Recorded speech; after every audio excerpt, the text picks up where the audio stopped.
Time for our Sunday specials. While fears of a second wave of the coronavirus may be spreading faster than viral speed, there are many who are still counting their losses from the first wave. The Nigeria Medical Association says 20 doctors, including consultants, professors and resident doctors, have died in the past week alone. Is Nigeria ready to deal with the second wave even when the pain inflicted by the first wave is still fresh? Veronica Danikoye reports. At the turn of every new year, many Nigerians make plans known as New Year resolutions, either for themselves, their families, or their businesses. And 2020 was one such year. But barely 2 months into the year, news of a novel coronavirus spreading around the world became a global reality that would soon have consequences for local businesses. The initial reaction wasn't that of extreme fear. Perhaps many easily recalled how the nation beat back the deadly Ebola virus a few years before. But this was not to be. A months-long lockdown was imposed at the head of strict restrictions by the federal and state governments to reduce the spate of infections as cases mounted. But even as the second wave gets underway, the losses from the first wave, both human and material terms, are yet to be fully accounted for. One such case was Valentine Ibadan, a medical doctor who died in his prime. It was one loss that left his colleagues at the Lagos University Teaching Hospital mourning as they honored him with a candlelight procession. His colleagues described him as good-natured and always willing to lend a helping hand to whoever had a need. Although he was on the front lines, his ultimate dream was to become a world-class surgeon. But there was something even deeper about his passing. It was his personal integrity and the hopes of his aged parents that their only surviving child would make a mark beyond his generation.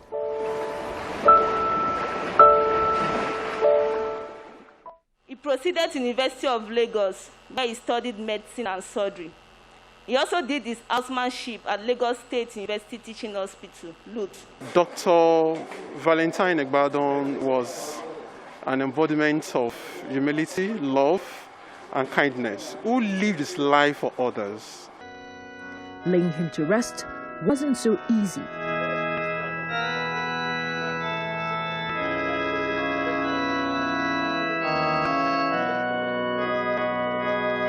I want to believe this will be a clarion call for the government and also even the individuals out there as to safety measures that are to be taken as regards COVID.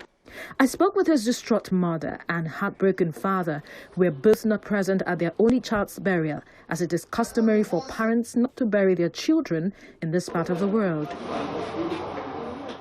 I loved him. It's the beautiful thing in my life. It's the beautiful thing that's ever happened to me. I'm going to miss him for the rest of my life.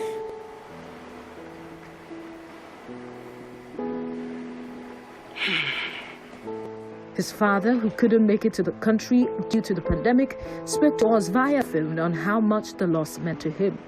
My son is one of the greatest poets you can ever think of. He worked so hard to become a medical doctor. But he's a jack of all trades, very lovely young man. I don't know why death took my son so sudden. Data recently released by Amnesty International shows that about 7,000 health workers around the world have died from COVID-19. In June, a breakdown by the director of the Nigeria Center for Disease Control, that's the NCDC, showed that more than 800 Nigerian health workers contracted the novel coronavirus since the first case was confirmed in February, and that 29 of the health workers worked for the NCDC. The Nigeria Medical Association says slow testing process and a lack of adequate protective gear and testing kits are putting medical workers at risk. Adding that 16 mortality cases have been recorded out of 1,031 cases of doctors who contracted the virus as of October 2020.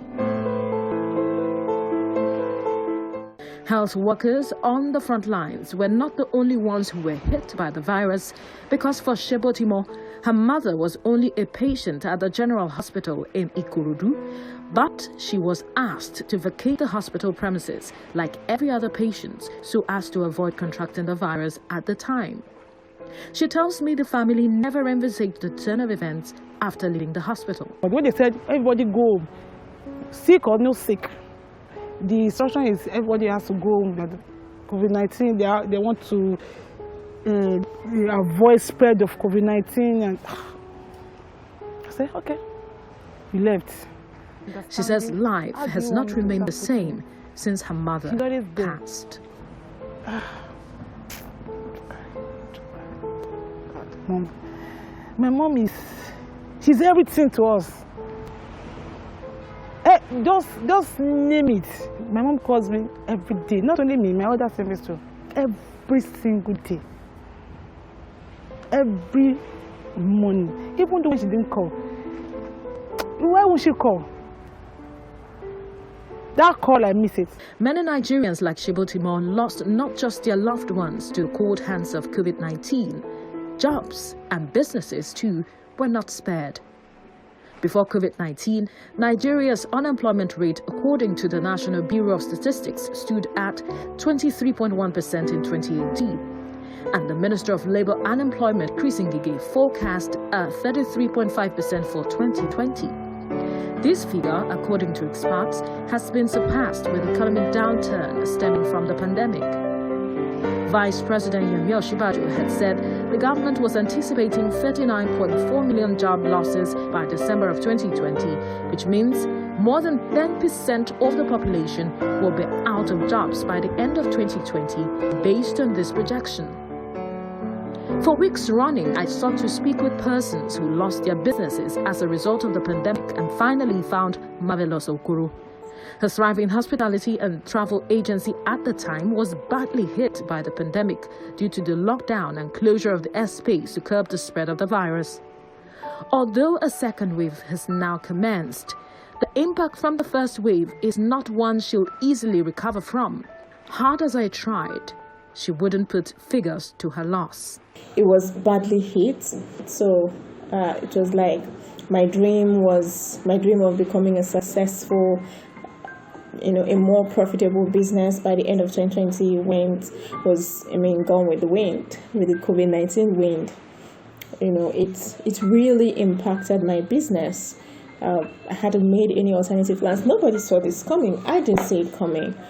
In a country like Nigeria, with a population of 200 million people, coping with the coronavirus with a health system that's clearly overstretched and lacking basic tools of work poses a peculiar challenge not just for the personnel on the front lines, but also for the entire populace.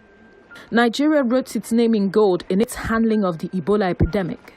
But the question on the lips of many is whether the lessons learned from that successful episode have become gains in the handling of the present challenge.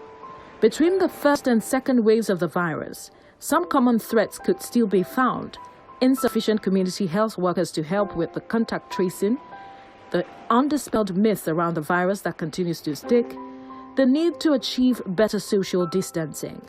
These are quite the questions that will determine whether Nigeria can make a difference and reduce the losses from the first wave in the second wave. But there might yet be one more thing to be worried about: vaccines. Hopes of a definitive breakthrough in the production of a vaccine is yet to come through. But it is the hope on which the hopes of a weary world rests. Veronica Danekboy, TVC News.